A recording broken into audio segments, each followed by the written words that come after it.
Mazda's CX-90 is the largest three-row SUV we've ever built, and that length and width translates into more interior room.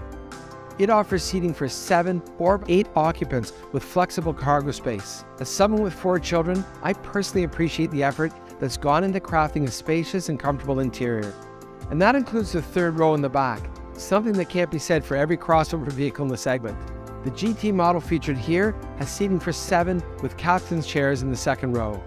However, the quality of the space is as important as the quantity. Extraordinary effort has gone into creating a refined interior with premium materials that include available woven fabrics, brushed metal detail, and Napa leather trimmed seats.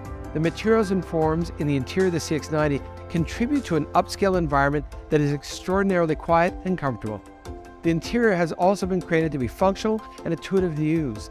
The available heads-up display is considerably larger than in any other vehicle we build. It makes it easier for the driver to monitor a wide range of information without having to take their eyes off the road. And the digital instrumentation provides information in a clear and easy-to-read fashion, while the seats are designed to enhance the driver's sense of control and provide all-day comfort, which I personally appreciate.